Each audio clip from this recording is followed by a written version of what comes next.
오늘은 제 블로그에 관한 공지사항 하나와 왜 신입이 게시판, 블로그 같은 거를 포트폴리오로 하면 안 되는지 그거를 말씀드리도록 하겠습니다. 제가 처음에 조금 프로그래밍 쪽에서 유명해지게 된 계기가 바로 제 블로그였는데요. 자바스크립트 전문 블로그였죠. 오늘 2월 1일이라서 방문자가 그렇게 많지는 않은데 하루에 한 1000명, 그러니까 한 달이면 한 3만 명, 예전에는 한 달에 한 10만 명까지도 방문하는 그런 블로그였어요. 근데 제가 유튜브 활동을 더 많이 하고 블로그를 거의 안 하다 보니까 이제 점점 줄고 있는데, 사실 작년에는 거의 글을 쓰지 않았습니다. 제 블로그 글이 이제 좀 유명했던 게 이렇게 시리즈로 가면서 여러분들한테 설명하는 내용으로 많이 진행을 했잖아요. 그래서 많은 분들이 첫 번째 글부터 끝까지 이렇게 쭉 읽으시면서 뭔가 시리즈로 되어 있으니까 그렇게 뭔가 강의를 듣는 느낌으로 많이 블로그를 보셨었어요. 그리고 저도 사실 주변에 다른 분들한테 개발자라면 블로그 해야지 이런 식으로 많이 말씀을 드리고 다녔습니다.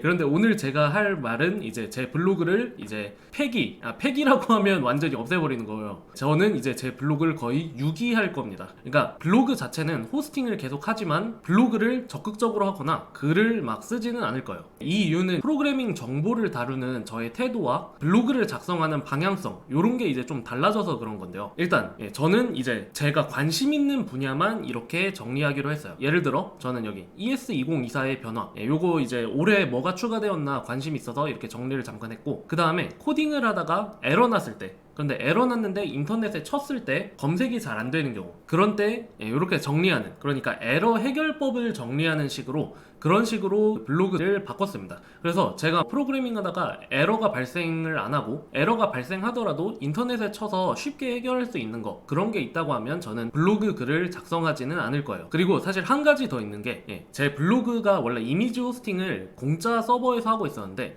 그 서버가 유료 전환하면서 제 이미지들을 싹 다 내려버렸어요. 그러니까 그 이미지들을 제가 복구할 수가 없더라고요, 심지어. 그래서 의욕이 꺾인 것도 좀 있었습니다. 그리고 아까 제가 정보를 다루는 태도가 좀 달라졌다 그랬잖아요. 요즘 사실 정보는 거의 다 챗 GPT에서 검색하시는 분들이 정말 많아요. 그래서 뭐 제 블로그뿐만 아니라 개발 관련 커뮤니티들의 활성화가 매우 떨어지고 있어요. 왜냐면 질문 자체를 일단 챗 GPT한테 먼저 한번 해보고, 근데 챗 GPT가 할루시네이션 때문에 헛소리를 하는 경우에만 사람한테 물어보면 되기 때문에 사람한테 물어볼 일이 매우 많이 줄어들었습니다. 솔직히 요즘 뭐 챗 GPT한테 검색도 안 해보고 사람한테 바로 물어보면 핑거 프린세스라는 그런 소리 듣거든요. 그러다 보니까 커뮤니티 자체가 많이 활성화가 줄어들었어요. 애초에 개발 커뮤니티들은 거의 다 질의응답이 대부분이었거든요. 오프라인 모임 이런 거보다는 질의응답이 대부분이었는데 그 질의응답 자체를 챗 GPT가 가져가 버렸습니다. 그래서 사실 저도 정보를 제공하는 입장에서 굳이 제 블로그에서 정보를 제공하기보다는 그냥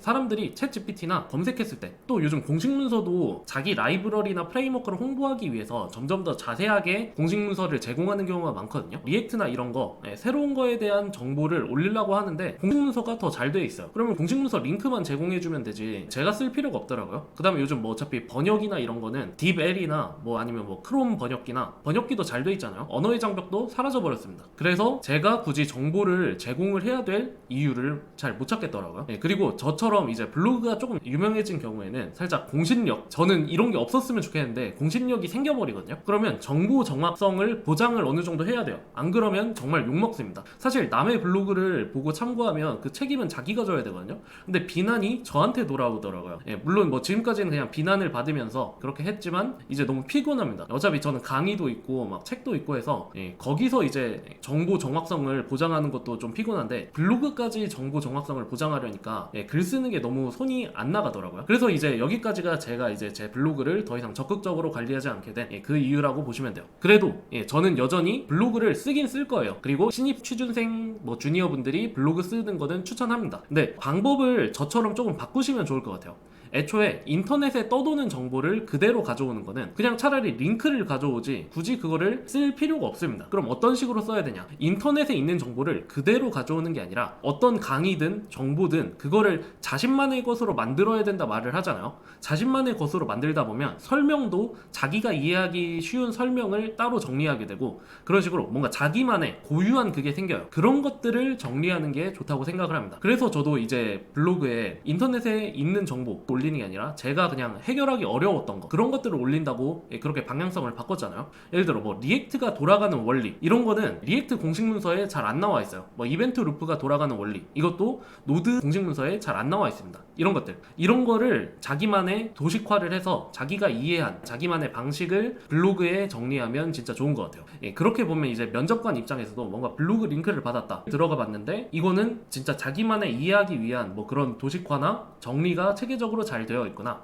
이 사람은 진짜 원리를 깨달았구나. 왜냐면 그냥 있는 글 그냥 그대로 복사해 오면 그건 솔직히 이해가 아니라 그냥 링크 수집한 거거든요. 그래서 블로그 글은 자기만의 방식으로 정리하는 거, 그게 중요하다고 생각을 합니다. 그리고 설계와 관련된 거, 자기가 어떤 웹사이트 설계를 했다 하면 그런 거 한번 구성 요소들 이렇게 배치를 해두고 선으로 쭉쭉 있는 다이어그램, 이런 거를 한번 블로그 글로 삼아 보시는 게 좋을 것 같아요. 그리고 저도 이거는 많이 해놓는 건데, 앱 배포, 구글 따로, 뭐 아이폰 따로, 그 다음에 버전별로 또 다르거든요. 아이폰이나 구글이 정책이 워낙 많이 바뀌어가지고 그런 좀 일련의 긴 프로세스가 있을 때 그런 것들 한번 전체적으로 정리, 왜냐면 이렇게 정리하면 나중에 똑같은 거 할 때도 자기 글 보면 돼서 엄청 편하겠죠. 그래서 전체적으로 남을 보여주기 위한 글보다 미래의 나를 위한 글을 쓰는 게 더 좋은 것 같아요. 신입이나 취준생분들은 블로그를 제출할 경우도 있으니까 그럴 때는 어느 정도 좀 이해하기 쉽게 보여주는 것도 필요는 하겠죠. 그리고 링크만 추가해둬도 좋다고 한 거는 인터넷에 있는 정보를 굳이 한 번 더 적지 마세요. 그냥 링크만 추가해주세요. 네, 이런 거는 좋아요. 요즘 링크 같은 게 자주 사라지거든요. 주소가 바뀐다거나 블로그가 없어진다거나 비공개 글이 된다거나, 그런 게 혹시나 우려가 된다면 안에 내용까지 복사하고 출처를 남기는 그런 거는 괜찮습니다. 굳이 인터넷에 있는 거를 똑같이 가져올 필요는 없다, 이 말씀이에요. 그리고 제가 또 추천하는 한 가지 방식은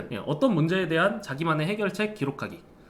저는 프로그래머는 문제를 해결하는 사람이라고 맨날 말을 하죠. 그래서 프로그래머의 필수 능력은 문제를 잘 해결할 수 있는가요? 그러면 면접관 입장에서도 막 자꾸 문제를 내는 이유가 그 문제를 어떤 식으로 어떻게 논리적으로 해결해 나가는가, 이런 거를 많이 보거든요. 그렇기 때문에 블로그 자체가 자기만의 문제 해결책들을 모아둔 그런 하나의 모음집, 그런 경우이면 매우 좋습니다. 그래서 여기 TIL이라고 있는데 이게 Today I Learned예요. 그러니까 내가 오늘 하루 배운 거, 오늘 하루 문제를 해결한 거, 이런 식으로 일기처럼 날마다 나는 이런 문제를 해결했다. 대신에 제목은 1월 30일, 2월 1일 이렇게 하면 나중에 찾아볼 수가 없으니까 제목에는 어떤 문제가 해결되었는지 그것까지 같이 적으셔야겠죠. 그래서 제가 요즘 추천하는 게 에러 해결 모음집, 그거를 뭐 TIL, 날짜 일기 형식으로 해도 되고 주제별로 해도 되고, 그런 식으로 미래에 나한테 도움되는 블로그 글을 쓰시는 게 좋을 것 같습니다. 그게 이제 면접관 입장에서도 보기 좋은 것 같아요. 면접관이 딱 블로그를 봤을 때 이 사람은 이렇게 잘 정리해 놓은 거 보니까 이거는 뭐 나중에 까먹더라도 나중에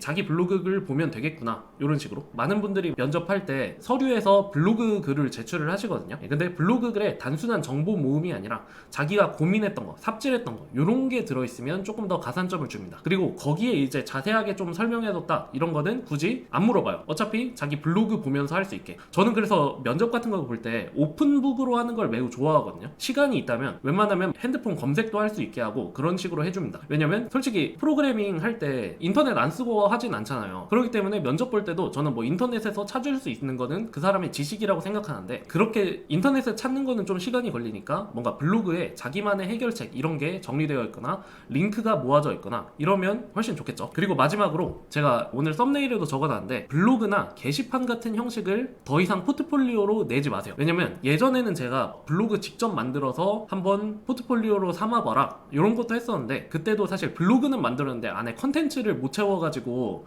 포트폴리오로 내기 부끄럽다, 이런 말씀을 많이 하셨거든요. 요즘은 블로그나 게시판 이런 거는 애초에 포트폴리오로 치지도 마세요. 왜냐면 요즘같이 신입 취직이 어려운 세상은, 신입 취직이 어렵다는 건 이제 경쟁률이 너무 높다, 그런 거거든요. 그럴 때는 블로그 같은 정도로는 안 됩니다. 제가 계속 누누이 말씀드리지만 적어도 쿠팡 같은 사이트, 무신사 같은 사이트, 뭐 카카오톡, 네이버 이런 정도로 만드셔서 그거를 포트폴리오로 내셔야 돼요. 그러니까 누가 봐도 이거는 진짜 돌아가는 서비스 같다, 이런 느낌이 들어야 됩니다. 아니 신입이 어떻게 이렇게 돌아가는 서비스를 만들어요? 라고 하실 수 있는데, 솔직히 인터넷에 있는 지식, 강의만 들어도 그 정도는 다 할 수 있어요. 이게 안타깝지만 차가운 현실입니다. 요즘 뭐 차갑다가 유명한데 신입 취직도 차가워요. 취직 문턱이 너무 높아졌기 때문에 더 멋진 걸 보여줘야 됩니다. 블로그 같은 게시판 형식, 이런 거보다는 진짜 돌아갈 것 같은 프로그램, 요즘 신입을 잘 안 뽑는 게 바로 실무에서 써먹을 수 있을 것 같은 그런 신입을 뽑는다는 뜻이거든요. 그렇기 때문에 포트폴리오 자체도 누구보다 진짜 서비스 같은 그런 거를 내셔야 돼요. 그리고 솔직히 말씀드리면 카카오톡, 쿠팡, 뭐 토스, 배달의 민족 이런 거 따라 만드는 게 어렵진 않거든요. 굳이 또 클론 코딩 할 필요도 없고 그런 거 같은 서비스를 만들어도 돼요. 이렇게 말하면 뭐 토스 배민이 우습냐 이렇게 하실 수 있는데, 제가 말씀드리는 거는 항상 잘 만들 필요는 없다. 그래도 비슷하게 돌아가기만 하면 된다. 성능, 최적화 이런 거는 회사 가서 배우는 거예요. 어쩔 수 없습니다. 그거는 실무에서 경험해보지 않으면 배우기 좀 어렵거든요. 그 다음 뭐 대규모 트래픽 이런 거는 회사 가서 배우는 건데, 신입 입장에서는 겉모습이라도 그냥 그럴듯한 거, 그런 거를 보여주셔야 됩니다. 그래서 오늘 제가 말씀드리는 이유는 블로그, 게시판 이런 좀 너무 간단한 거는 포트폴리오로 하면 경쟁력이 없어요. 하지만 포트폴리오로 내지 않더라도 블로그 자체를 하는 거는 추천드립니다. 그리고 블로그 할 때는 인터넷에 있는 그런 거는 그냥 링크로만 수집을 하시고 자기만의 글을 써야 돼요. 근데 자기만의 글 쓴다는 게 좀 어려운데, 미래의 나를 위해서 팁을 남기는 식으로 미래의 나를 위한 글이라고 보시면 될 것 같아요. 미래의 내가 좀 헤매고 있을 때 내 블로그에 이 글을 보면 어느 정도 감을 잡을 수 있게, 굳이 막 정보를 전달할 필요도 없고, 미래의 나야, 너가 뭔가 이런 데서 어려움을 겪고 있으면 이 링크를 참고해, 내 글을 참고해, 이런 식으로 미래의 나한테 전하는 일기 같은 식으로 블로그 글을 작성하시면 도움이 많이 될 겁니다.